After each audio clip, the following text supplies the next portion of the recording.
Assalamualaikum warahmatullahi wabarakatuh. Perkenalkan, nama saya Yogi Saputra dari kelas Goldpark.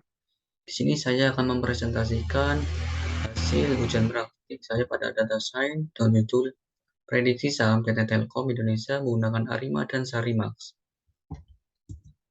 Latar belakang masalah. Harga saham suatu perusahaan adalah aset yang menunjukkan nilai penyertaan yang mempresentasikan perubahan penting dan dapat memberikan dampak untuk sektor keuangan pada perusahaan tersebut. Beberapa tahun belakangan ini sempat heboh pemilihan investasi pada pasar modal sebagai salah satu investasi yang semakin banyak digunakan oleh masyarakat, khususnya di Indonesia. Agar saham mencerminkan semua informasi yang tersedia secara umum di bursa pasar modal. Tinggi rendahnya suatu saham perusahaan dapat dipengaruhi oleh beberapa faktor. Oleh karena itu, kita memerlukan beberapa penelitian terkait hal ini guna memprediksi dampak sedini mungkin bagi perusahaan maupun untuk penanam modal investasi.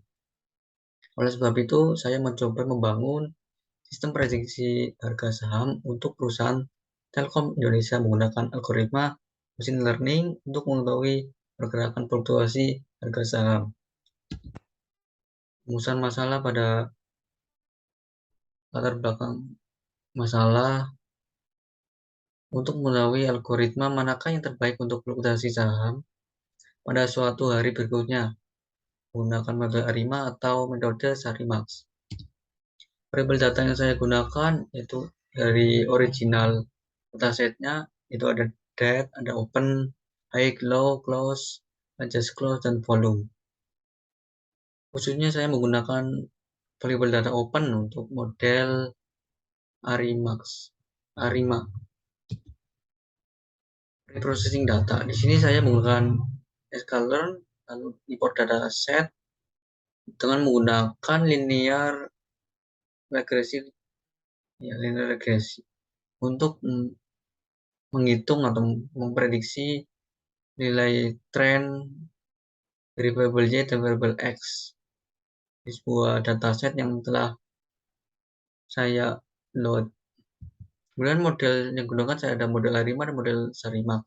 Di model ARIMA saya menggunakan start model, ARIMA model, import ARIMA, dan juga import SARIMAX ya, untuk kemudian pada model SARIMAX tidak usah mengimportnya lagi.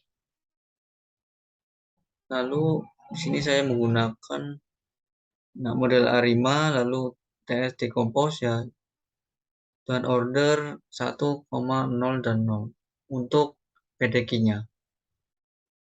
Kemudian pada model SARIMAX, saya menggunakan order 1,1,0 dan seasonal ordernya 3034. Ini sesuai pada model yang terbaik sesuai pada model PDQ-nya. Kemudian lanjut. Hasil model ARIMA di sini hasilnya ada 0,022735 untuk hasil evaluasinya dengan logit data ya. Logit data adalah data aktualnya dari bulan 4 2022 sampai bulan 9 2022. Ini agak mengalami kenaikan. Dan dari ARIMA modelnya prediksinya itu dari bulan 4 sampai bulan 9. Tertera dalam plotting yang sudah saya sertakan. Kemudian dari model SARIMAX sendiri yaitu dengan hasil 0,02969. Model data ya, aktual datanya sekian dan SARIMAX modelnya sekian. Menunjukkan perbedaan ya antara teknologi datanya sama dan kalau modelnya prediksinya agak berbeda ya. Kemudian perbandingan hasil model dari ARIMA sendiri setelah dibandingkan dengan SARIMAX ya sampai hasil 411,0196, kemudian dari SARIMAX 370,8326. Ini dibandingkan dengan aktual datanya juga. Dan saya akan mendemokan programnya. Nah, di sini saya import library-nya, NumPy, Pandas, Matplotlib, Pyplot, lalu tampilkan datanya.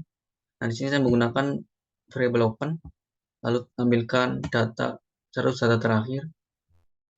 Nah, time series January. Di sini saya January-nya menggunakan add fuller atau Jiki fuller.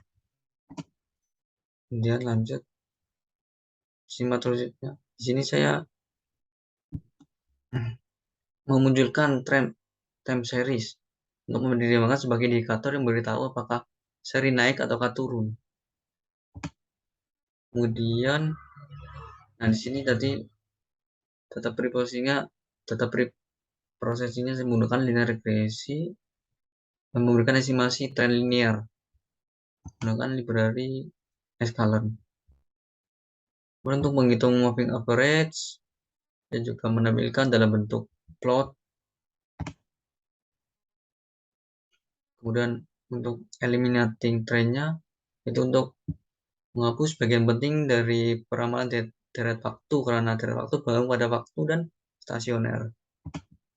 Saya mengunculkannya dengan hasil p-value-nya 0,0005.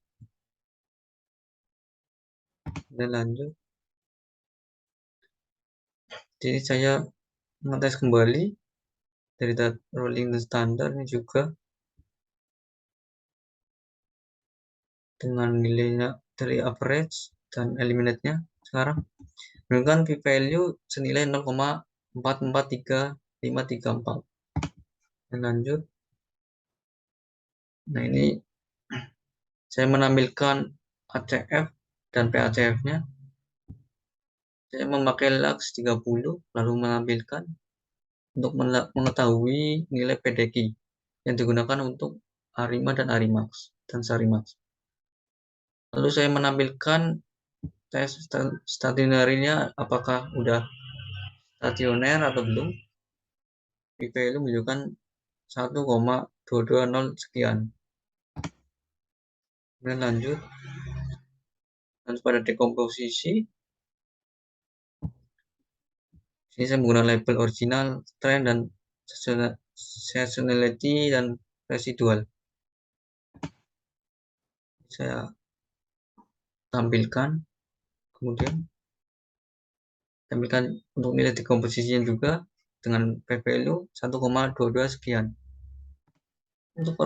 Untuk forecasting time series, nah ACF dan PACF-nya, kalau tadi itu aktual, sekarang yang prediksinya saya juga menggunakan nilai 30. Dan pada Arima model, nah di sini ada Arima model, import library-nya gitu kan, lalu menggunakan parameter time data dan log data atau aktual, lalu tampilkan evaluasi Arima RMS-nya. Nah, begini tampilannya. Lanjut pada model Sarimax. Ini saya menggunakan order 1,1,0 yang sudah saya sebutkan pada slide sebelumnya. Sama dengan model Arimax, saya menggunakan parameter time data dan log data dan ini prediksi Sarimax model. Lanjut. Nah, tampilkan sesuai pada slide presentasi saya tadi. Nilainya 0,029. Ini untuk model Sarimax. Nah, lalu untuk membandingkannya, saya menggunakan plotting juga. Setelah dihitung, berjumlah untuk Arima modelnya 411 sekian dan Sarimax-nya 370, sekian. Untuk yang berwarna biru sendiri adalah Sarimax dan untuk yang berwarna hijau adalah Arima. Dan untuk yang oranye ini adalah data aktualnya. Ya, lanjutkan untuk presentasinya. Kesimpulannya, model Arima memiliki keunggulan dibandingkan diinformasikan dan menemukan parameter data, tetapi tidak dapat menangani data musiman seperti Sarimax. Sementara Sarimax lebih cocok dan lebih rumit untuk menemukan parameter yang benar, meskipun adanya banyak algoritma yang membantu untuk mencapai hasil terbaik, seperti filter Kalman, menggunakan proses ARMA dan algoritma Heinemann-Kandakar digunakan oleh R untuk menjeleki fungsi ARIMA otomatis. Pada grafik slide sebelumnya dapat dilihat perbandingan model ARIMA dan SARIMAX, di mana SARIMAX memberikan pendakan yang lebih baik untuk seri tanpa mempertimbangkan MSE dari 370,8326. Jadi kesimpulannya model SARIMAX lebih baik untuk memprediksi harga saham dari PT Letcom Indonesia. Ya, sekian presentasi dari saya, kurang lebihnya mohon maaf. Wassalamualaikum warahmatullahi wabarakatuh.